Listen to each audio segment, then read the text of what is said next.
So hello and welcome guys आपके अपने channel traders में। कैसे आप सब लोग, उम्मीद करते हैं सब बढ़िया होंगे।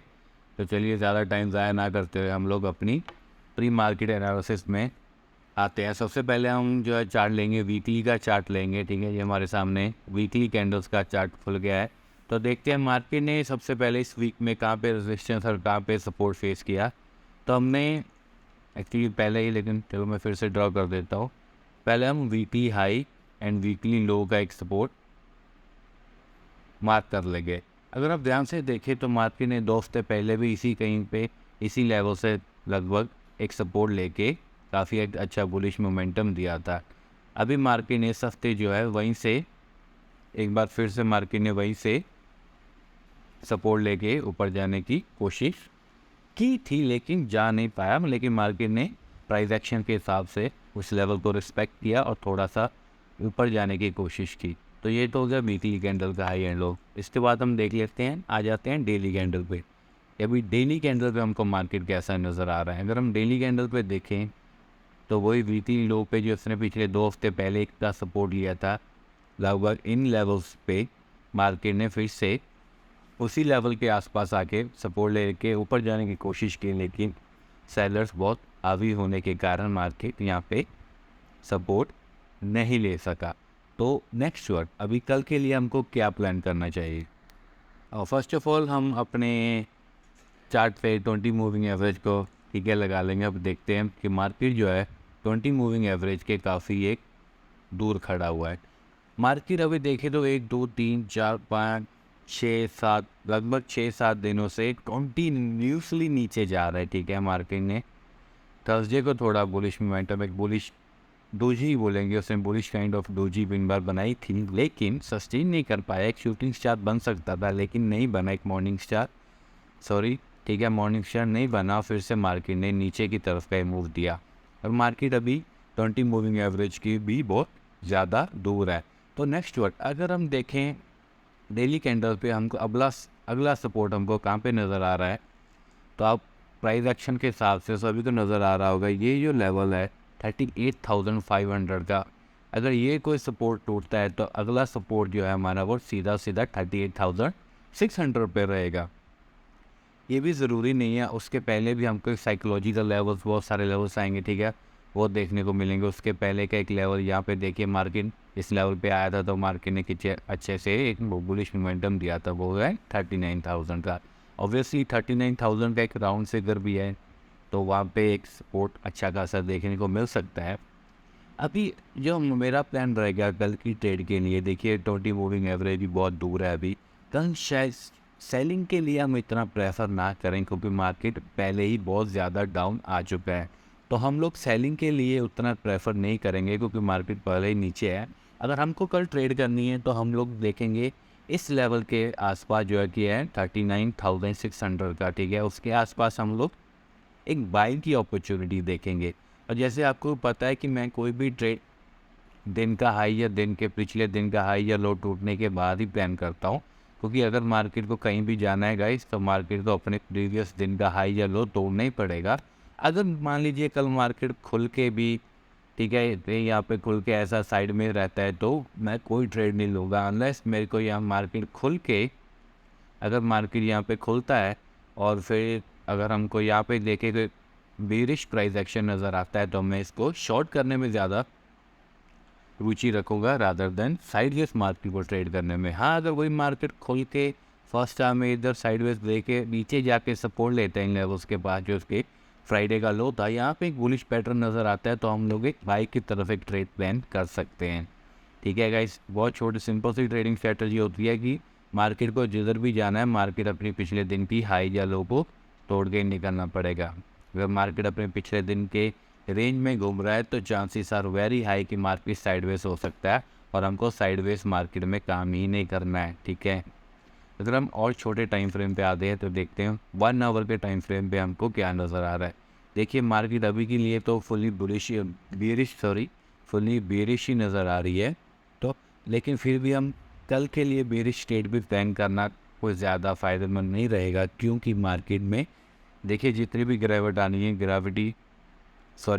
आनी है मार्केट में, वो एकदम से नहीं आती। नहीं आती। मार्केट का भी पैटर्न होता है नीचे ऊपर फिर नीचे, एकदम से ही मार्केट में सेलिंग नहीं आ सकती अनलेस कल मार्केट में कोई ज़्यादा ही बेरिश, कोई बुरी नेगेटिव कोई खबर आ गई, ठीक है, कोई इंटरनेशनल न्यूज़ या फिर कोई लोकल न्यूज़ मार्केट में ज़्यादा ही नेगेटिव आ गई, वो मार्केट को अच्छे से इफेक्ट कर सकती है। अगर लेट्स से कोई मार्केट में कोई न्यूज़ नहीं, ना ही कोई पॉजिटिव ना ही कोई नेगेटिव न्यूज़, तो हम लोग सेलिंग की तरफ जो है अपना जो क्वांटिटी है उसको कम रखेंगे और सेलिंग की जगह प्रेफरेंस जो है हम लोग कम देंगे। और अगर हमको बाय करनी है तो ठीक है, अगर जैसे ही ये पिछले फ्राइडे के दिन का हाई टूटता है तो हम ट्रेड लेंगे अपने नेक्स्ट टारगेट के लिए, जो रहेगा 40,500 का। उसके बाद का अगर हम प्राइस एक्शन के हिसाब से देखें तो 40,700 का, एंड उसके बाद अगर हम देखें तो हमारा एक नेक्स्ट टारगेट बनता है 40,900 का। हम लोग 5 मिनट के टाइम फ्रेम पे भी 20 मूविंग एवरेज का क्रॉस होने का वेट करेंगे, ठीक है। मार्केट को जो फ्राइडे वाली रेंज है, ये वाली रेंज को वेट उठने का वेट करेंगे। हमको ये वाली जो रेंज है हमको नो ट्रेडिंग जोन ही बना देना है इसको। हमको ट्रेडिंग ही नहीं करनी है। अगर मार्केट कल भी मंडे को ओपन होकर इसी रेंज में काम कर रहा है तो वो बोला है तो हमको ट्रेडिंग नहीं करनी। हमको अपना पैसा जो अपना कैपिटल है वो बचा के रखना है एक ट्रेंडिंग डे के लिए, एक मार्केट में अच्छा और बड़ा मूव इकट्ठा करने के लिए, ठीक है। अगर हम आपको एक बार फिर से मैं लेवल दिखा दूँ तो बहुत ही सिंपल एंड प्राइस एक्शन के हिसाब से लेवल बनाए हैं गाइस, ठीक है। चार्ट पे हमने ज़्यादा कुछ यूज़ नहीं किया, सिर्फ और सिर्फ प्राइस एक्शन एंड एक 20 मूविंग एवरेज का एक छोटा सा इंडिकेटर है और कुछ नहीं। ये देखिए, अगर आपको इंट्राडे या फिर पोजीशन या फिर स्विंग ट्रेड करनी है, बस इन लेवल का ब्रेक होने का इंतज़ार कीजिए, आइदर ऊपर आइदर डाउन, और आप गुड टू गो है। अभी हम देख लेते हैं निफ्टी पे अगर हम पहले वीकली हाई एंड वीकली लो को मार्क करेंगे तो ये निफ्टी का वीकली हाई हो गया और ये निफ्टी का वीकली लो। और निफ्टी में भी बैंक निफ्टी की तरह ही सेम ही लेवल पे आके निफ्टी में थोड़ा सपोर्ट लेने की कोशिश की थी है। हालांकि निफ्टी जो है बैंक निफ्टी से भी ज़्यादा थोड़ा वीक लग रहा है। अगर हम डेली टाइम फ्रेम पे भी देखें पे देखें तो निफ्टी भी बैंक निफ्टी की तरह 20 मूविंग एवरेज के बहुत दूर है। तो अगर नीचे की तरफ जो ट्रेड रहेगा अनलेस तो मार्केट में सुबह कोई नेगेटिव खबर नहीं आती तो नीचे की तरफ में इतनी ज़्यादा क्वांटिटी में ट्रेड नहीं प्लान करेंगे। अगर हम देख लें तो निफ्टी अगर ये लेवल तोड़ता है तो उसका अगला सपोर्ट कहाँ रहेगा, प्राइस एक्शन के हिसाब से अगर हम देखें तो उसका नेक्स्ट सपोर्ट रहेगा 17,300 का। अगर ये 17,400 का लेवल टूटता है तो अगला सपोर्ट उसका प्राइस एक्शन के हिसाब से रहेगा 17,300 का। और इसी तरह से हम अगर, जैसे कि आपको पता ही है कि मैं डेली की हाई एंड लो को मार्क कर लेता हूँ और फिर उसके टूटने का इंतज़ार करता हूँ, क्योंकि मैं डेली और हाई प्रीवियस जगह हाई एंड लो के बीच की रेंज में ट्रेड नहीं करता अनलेस मेरे को ऊपर से जाके कोई रेजिस्टेंस या फिर नीचे से आके मार्केट कोई बुलिश पैटर्न ना दिखाए। अगर हम इससे अभी और छोटे टाइम फ्रेम पर आ जाते हैं तो मार्केट का सपोर्ट और रेजिस्टेंस हमको कहाँ दिख रहा है, अनावर पे ढूंढना थोड़ा मुश्किल हो रहा है, तो 1 डे पर ही देख लेते हैं। तो मार्केट ने लास्ट कब सपोर्ट लिया था, अगर हम सभी को देखें तो मार्केट ने इस लेवल पे आके एक सपोर्ट लिया था, उसके बाद मार्केट सिर्फ बूम ही किया है, मार्केट ने नीचे मुड़ के देखा ही नहीं।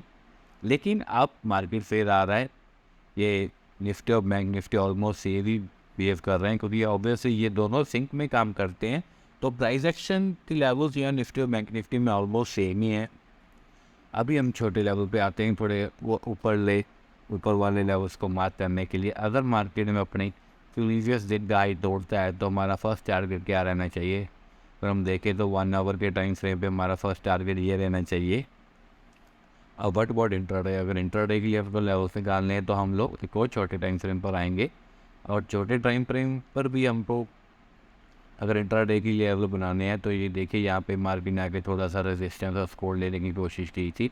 अगर लेट्स से मार्केट कल यहाँ पे ओपन होके निफ्टी में यहाँ पे फर्स्ट हाफ में साइडवेज जाके अगर फर्स्ट हाफ में ये तोड़ता भी है तो फर्स्ट टारगेट जो मेरा रहेगा वो ये वाला लेवल रहेगा 17,600 का। यहाँ पे मैं प्रॉफिट बुकिंग करने की सोचूंगा। अगर मार्केट समय ये भी लेवल तोड़ता है ऊपर की तरफ तो अगला टारगेट हमारा रहेगा 17,700 का। ये ठीक हो गया। अगर इसके ऊपर का लेवल हमको मार्क करना पड़ेगा तो हम कौन सा करेंगे, देखिए ऊपर का लेवल अगर मार्केट 17,750 के लेवल को भी तोड़ता है तो मार्केट फॉर श्योर हमको 17,800 के लेवल्स भी दे सकता है। ये सब हमको गाइस बस वेट करना है पेशेंसली, इधर मार्केट अप साइड या डाउन साइड में कब तक वो अपनी एक छोटी रेंज तोड़ता है, ठीक है। आपको पेशेंसली बस वेट ही करना है मार्केट का, इधर अप साइड और इधर डाउन साइड उसकी अपनी रेंज को तोड़ने का, and we are good to go for our trade. ज़रूरी नहीं है कि अगर मार्केट 7 दिन 5 दिन खुला है तो हमको भी पाँचों दिन ही ट्रेड करनी है। मार्केट में पैसा बनाने के लिए आपको डेली ट्रेड करने की ज़रूरत नहीं है, बल्कि आपको अपना कैपिटल सेव करके रखना है ताकि आप एक अच्छे मूव और ट्रेंडिंग डे के लिए आप ट्रेड कर सको। अगर आप साइडवेज जेब में फंस के आपका एक आधी ट्रेड में पहली में लॉस हो गया तो आप रिवेंज ट्रेडिंग, ओवर ट्रेडिंग करना शुरू कर देंगे, which will blow your account eventually. So preserve your capital for trending days. Okay guys, आप सभी के सामने लेवल्स निफ्टी और बैंक निफ्टी के लेवल्स दोनों मार्क हैं। आई होप आपको अभी ये समझ आ गया होगा। अगर फिर भी कुछ रहता है तो do let us know in the comment section, and thank you for watching and keep watching and share profitable traders. Thank you, bye bye, good night.